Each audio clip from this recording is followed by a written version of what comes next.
नजर डालते हैं आज की सुर्खियों पर।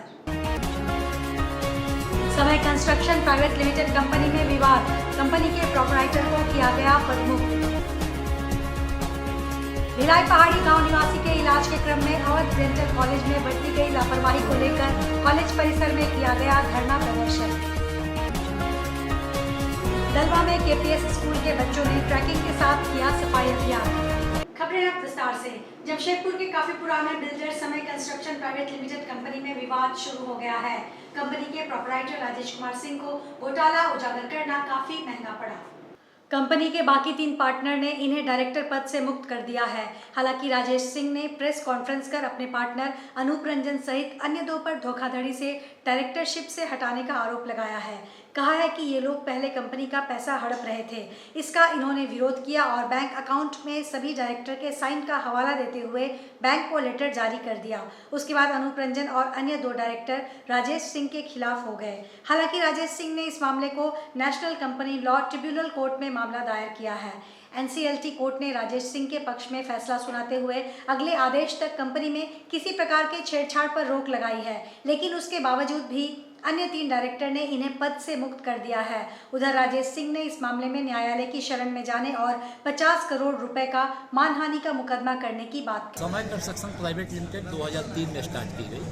जैसा कि मैंने पहले बताया कि पहले हम लोग सहारा कंस्ट्रक्शन के नाम से काम किए थे रियल एस्टेट में 99 से। उसके बाद 2003 में समय कंस्ट्रक्शन की शुरुआत हुई। इसमें पहले हम लोग 4 डायरेक्टर से, बाद में 4 डायरेक्टर और आए हुए, तो सब फैमिली मेम्बर ही। विवाद लगभग पिछले 8 वर्षों से चल 2016 से कंपनी में करोड़ों की हेराफेरी होने लगी। उसका जब मैंने विरोध किया तो इसी से दुर्भावना से ग्रसित होकर मुझे हटाया जा रहा है, ताकि उस जो चलते रहे कंपनी में जो है। एमजीएम थाना क्षेत्र के भिलाई पहाड़ी गांव निवासी बुद्धेश्वर महाली को न्याय दिलाने की मांग पर मंगलवार को स्थानीय जनप्रतिनिधियों ने पूर्व जिला पार्षद पिंटू दत्ता के नेतृत्व में अवध डेंटल कॉलेज परिसर में धरना प्रदर्शन किया। आरोप है कि अवध डेंटल कॉलेज में पिछले कई महीनों पूर्व दांत निकलवाने के क्रम में बढ़ती गई लापरवाही के कारण बुद्धेश्वर गंभीर बीमारी से पीड़ित हो गए हैं। धरना के दौरान कॉलेज के डायरेक्टर के साथ हुई वार्ता के क्रम में उन्होंने गरीब आदिवासी मरीज बुद्धेश्वर महाली को मदद करने से साफ इनकार कर दिया। इसके बाद मामले की जानकारी स्थानीय विधायक मंगल कालिंदी, पोटका विधायक संजीव सरदार, पूर्वी सिंहभूम जिला परिषद अध्यक्ष श्रीमती बारी मुर्मू एवं सिविल सर्जन डॉक्टर साहिर पाल से दूरभाष पर बात करते हुए अवध डेंटल कॉलेज की लापरवाही से गंभीर बीमारी के शिकार हुए बुद्धेश्वर महाली के बारे में विस्तृत जानकारी दी गई। आज हम लोग बैठे हैं धरना में, सभी पंचायत के लोग हैं, हम लोग कोई पार्टी विशेष नहीं, सभी लोग बैठे हैं। इसलिए बैठे हैं कि विगत कुछ दिन पहले बुद्धेश्वर महाली बोल के जो अत्यंत गरीब परिवार में आते हैं, यहाँ पर इलाज कराने के लिए आया था, दांतों का इलाज कराने। जब दांतों का इलाज यहाँ पर जूनियर डॉक्टर से, ये लोग बराबर जूनियर डॉक्टर से इलाज करते हैं। इस कॉलेज में पढ़ने आते बच्चे लोग उसी बच्चे लोगों से इलाज करवाते हैं और यहाँ पर ही लोग शिकार बन जाते हैं। आज जब वो बुद्धेश्वर महाली जब इलाज करा के गए, उसका महीना भर बाद उसका सूजन आया दांतों में सूजन आने के बाद यहाँ पर फिर दोबारा जब आया तो यहाँ के डॉक्टर ने बताया इसको बॉम्बे ले जाओ, दिल्ली ले जाओ। तो गरीब परिवार घबरा गए, उन्होंने इधर उधर भटकते मेहरबाई पहुंच गए। कोई बताया कि कैंसर हो गया। अब उस पेशेंट को लेके मेहरबाई में इलाज कराया कुछ दिन, लेकिन गरीब परिवार नहीं करा पाए और गांव के लोगों को भी सारे बातें नहीं बताए थे जो हम लोग भी मदद कर सके। कुछ दिन पहले हम लोग को पता चला, सप्ताह भर पहले, कि ऐसे ऐसे माहौल पैदा हुआ है और गंभीर अवस्था में पड़ा हुआ है बुद्धेश्वर महाली। तो इलाज पड़ा हुआ था घर में, इसको देखभाल करने का कोई नहीं था। मेरा पास जब आया 2-4 हजार रुपये मदद मांगने के लिए, तो मैंने बोला क्या हुआ था, ऐसे ऐसे बात है। तो मैंने देखने गया जब घर उनका, तो देख रहे हैं कि बुद्धेश्वर महाली खटिया में बहुत ही खराब स्थिति में पड़े हुए हैं। आदमी था, नाम हम लोग नहीं जानते हैं। उनका दांत झूल रहा था, तो हमारे डॉक्टर ने उनको देखा, बोला आपका दांत एकदम झूल रहा है, पहले तो निकालना पड़ेगा, आप पहले परमिशन दीजिए। उनका बेटा से उसमें साइन कराया गया, तब उसका दांत निकाला गया। उसके बाद उतना वो खैनी खाते थे कि पूरा सड़ा हुआ था। तो हमारे डॉक्टर लोगों ने कहा कि भाई आप 1-2 दिन के बाद आइए, इसको हम लोग देखेंगे। 2 दिन के बाद उसके परमिशन से दांत निकाला गया 14/5 को। 18/5 को फिर आया उसको 28/5 को, तो पूरा दांत में उसका अल्सर निकला। तो हमारे डॉक्टर लोगों ने कहा कि भाई इसको हमको बायोप्सी करवाने दीजिए, कि हमको जब तक हम डिटेक्ट नहीं कर लेते हैं कि क्या है हम लोग हाथ नहीं लगाएंगे, जो हम लोगों का प्रोसीजर है। उसके अनुसार उनका बायोप्सी करवाया गया, तो प्रीवियस फर्स्ट स्टेज में कैंसर डिटेक्ट किया हमारे डॉक्टर लोगों ने, और उनको सजेस्ट किए कि भाई देखो कैंसर डिटेक्ट हुआ है बायोप्सी में, तुम कलकत्ता में एक ऐसा हॉस्पिटल है जहाँ फ्री ऑफ कॉस्ट ट्रीटमेंट होता है, वहाँ जा सकते हो, बाकी आपकी मर्जी। हमारे कॉलेज में कैंसर का अभी हम लोग ऑपरेशन वगैरह नहीं करते हैं। डलवा में खगोल विज्ञान का अध्ययन कर रहे स्कूली बच्चों ने विशेषज्ञों के साथ वन्य जीवों के संरक्षण के बारे में जानकारी हासिल की।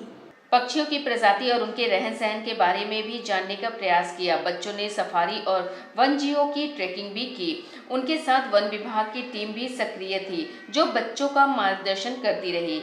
इसके साथ ही कार्यक्रम में ट्राइबल संस्कृति के कलाकारों ने भी प्रदर्शन किया। कैंप फायर में बच्चों ने प्रतिभा का प्रदर्शन किया। 3 दिवसीय शिविर के दौरान केरला पब्लिक स्कूल के 48 बच्चों ने दलमा में प्लास्टिक व कई प्रकार के कचरे को सफाई अभियान चलाकर दलमा में प्लास्टिक मुक्त का संदेश दिया। अमित कुमार शर्मा है और मेरे साथ जो टीचर इंचार्ज आई है रविंदर कौर। हम लोग केरला पब्लिक स्कूल कदमा से है और हम टोटल 48 बच्चे हैं जो केरला पब्लिक स्कूल कदमा से यहाँ पे कैंप करने के लिए आए थे।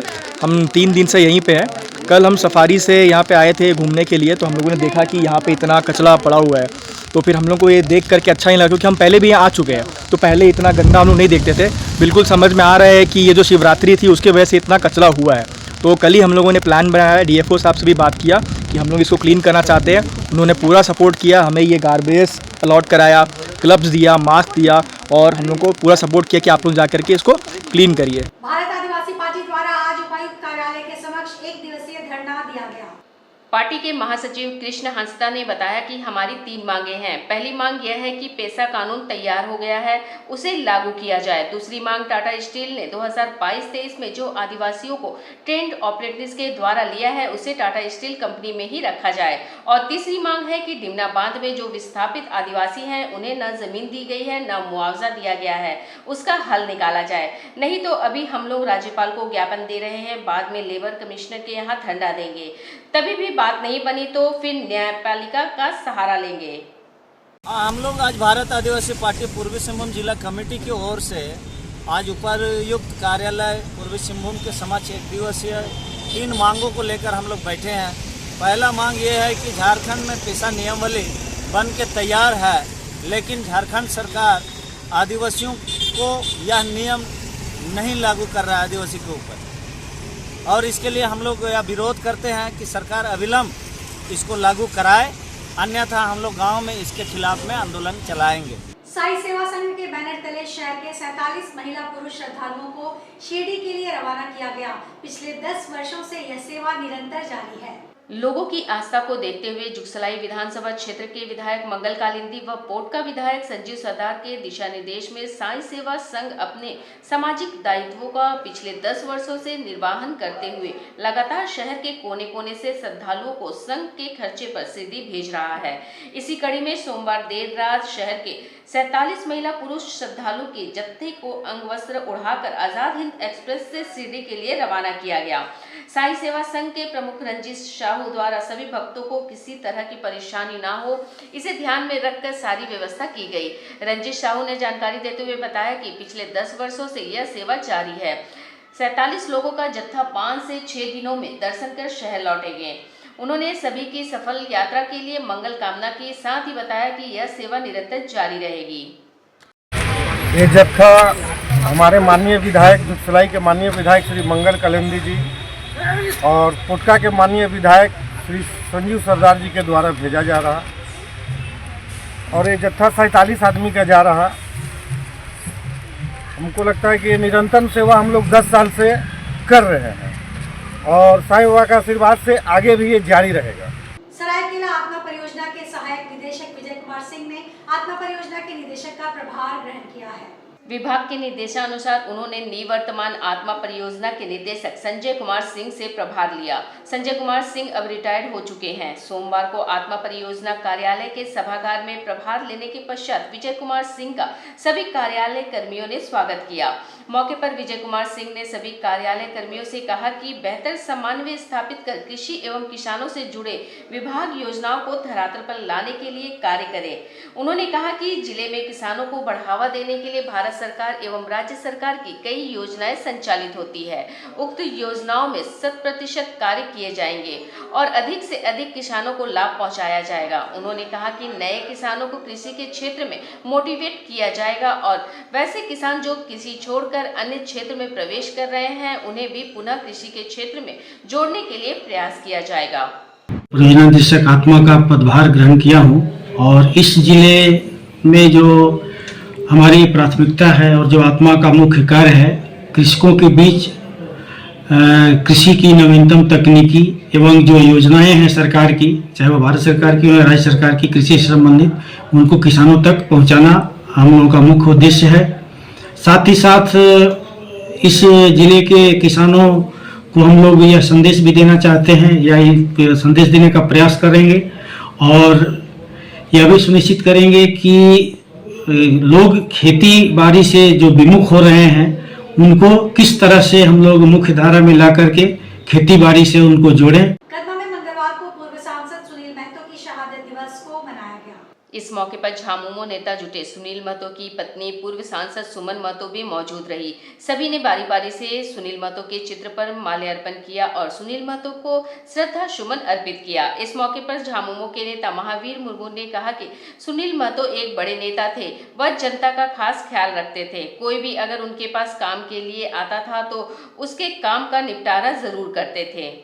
प्रयास करें जन जन तक हम पहुँचे, हर जनता का जवाब चाहे जिस तरह का हो, चाहे वो कोई समस्या से रिलेटेड हो या किसी विभाग से रिलेटेड हो या कोई भी ऐसी परिस्थिति हो, हर परिस्थिति में उसका समस्या का समाधान हम कर पाए और उनको उस समस्या से राहत दिलाए, ये लोगों की एक प्रयास रहती है। तो आज ही हम शहीद सुनील महतो को श्रद्धांजलि देने के लिए आए हैं कि जो काम वो अधूरा छोड़ करके गए हैं उसको हम किसी तरह से उसको हम लोग पूरा कर सके। आज के इस बुलेटिन में बस इतना ही। हम फिर हाजिर होंगे कुछ और नई खबरों के साथ। तब तक के लिए SCCN न्यूज़ की पूरी टीम की ओर से मुझे दीजिए इजाजत। नमस्कार।